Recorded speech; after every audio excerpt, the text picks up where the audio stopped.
Selamat datang di Software Based Multi Warehouse, software bisnis berbasis elektronik yang sinergi dan simple multi warehouse. Pada kesempatan kali ini, saya akan menjelaskan beberapa laporan yang terdapat di Software Based.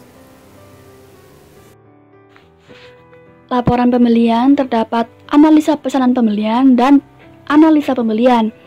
Di sini kita bisa melihat analisa pemesanan pembelian dan melihat pesanan yang outstanding. Di sini juga bisa memilih salah satu opsi, seperti sumari pesanan pembelian, perincian pesanan pembelian, perincian sisa pesanan pembelian total per nama barang.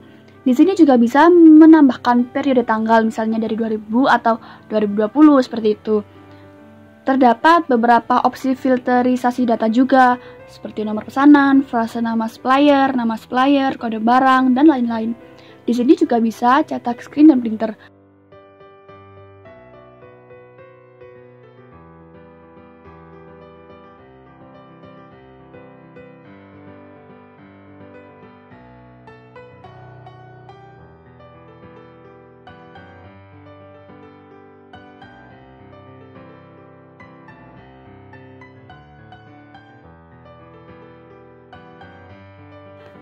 Kemudian laporan pesanan penjualan atau sales order. Di sini juga kita bisa memilih opsi antara sumari pesanan penjualan tanpa rincian barang, perincian pesanan penjualan, perincian sisa pesanan penjualan, dan lain-lain. Di sini kita juga bisa memfilter periode tanggal, misalnya kita ingin 1 bulan terakhir atau 1 tahun terakhir seperti itu. Kemudian juga terdapat nomor pesanan dan filter-filter data lainnya.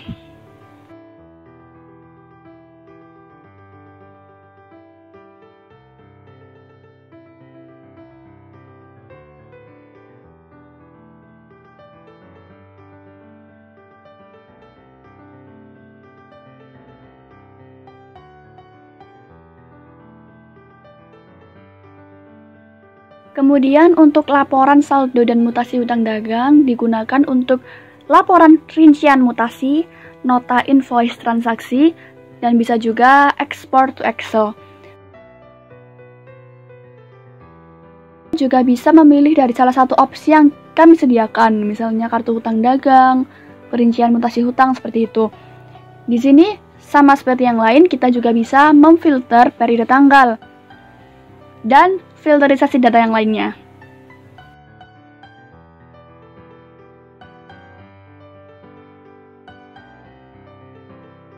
Kemudian terdapat laporan clearing cek giro pembayaran hutang dagang dan total sisa saldo cek giro tolakan pembayaran hutang dagang. Berfungsi untuk memantau data histori pembayaran hutang dengan menggunakan cek giro yang dibayarkan ke supplier, kemudian juga memantau struktur laporan giro dan total sisa khusus giro digunakan untuk giro ditolak dan sisa saldo.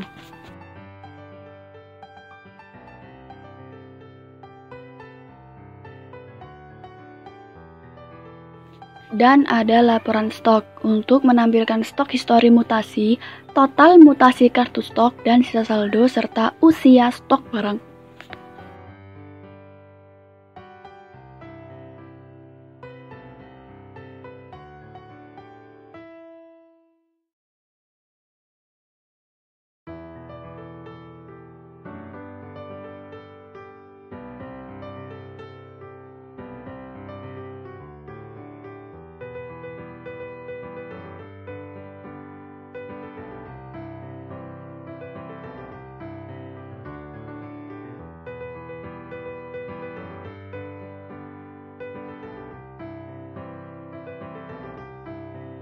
Laporan uang muka pembelian digunakan untuk melihat histori uang muka pembayaran ke supplier, dan uang muka penjualan digunakan untuk histori uang muka penerimaan dari customer.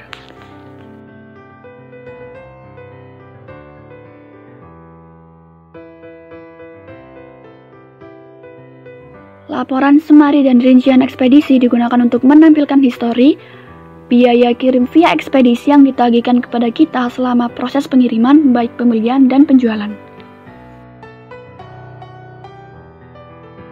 Kemudian masuk ke laporan ledger. Pertama, Laporan keuangan terdapat neraca percobaan digunakan untuk menampilkan data transaksi mutasi total debit dan kredit per akun jurnal.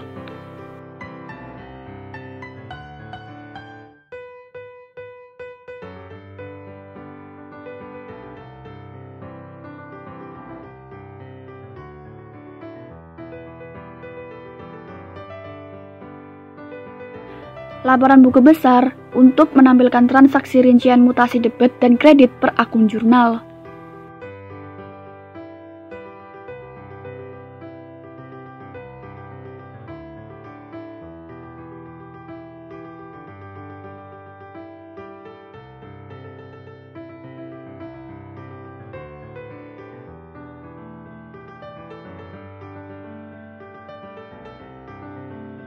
Laporan laba rugi menampilkan laporan per bulan dengan preview tahun berjalan, laba dari Januari sampai bulan yang terpanggil.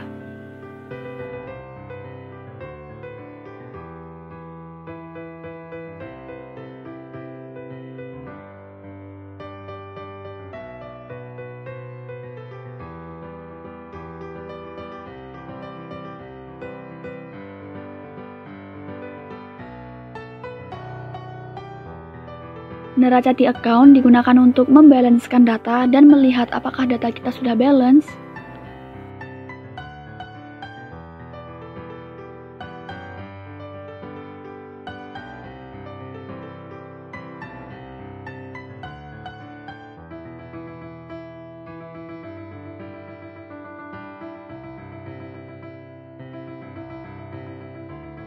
Laporan register cek giro BG menampilkan saldo dan histori cek giro mundur yang diterima. Laporan register bank menampilkan saldo dan histori yang dibuka dan dibayarkan untuk rekening giro bank. Menganalisa dan memastikan saldo bank cukup apabila ada giro yang dicairkan.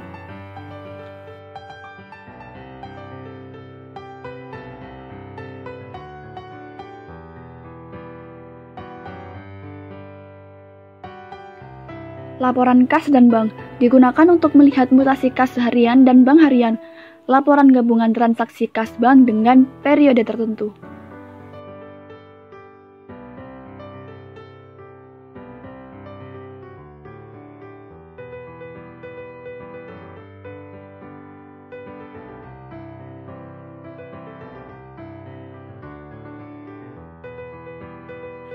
Jurnal memorial digunakan untuk melihat data transaksi yang pernah diinputkan di jurnal memorial dan proses auto jurnal.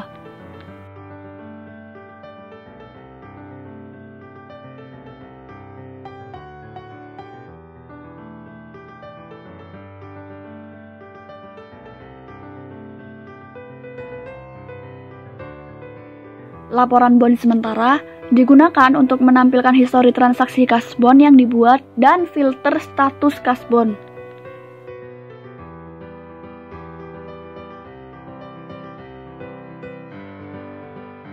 Laporan penyusutan aktiva tetap digunakan untuk melihat kondisi penyusutan aktiva aset perusahaan dari bulan ke bulan.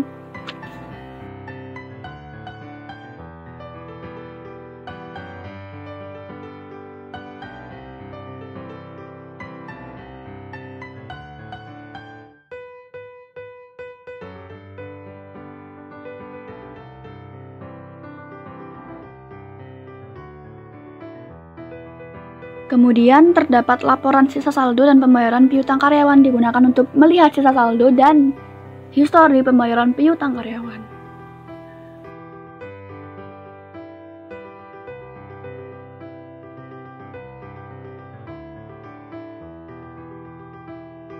Sampai di sini video tutorial dari saya. Apabila ada pertanyaan atau ingin berkonsultasi, silakan hubungi call center kami yang ada di sini.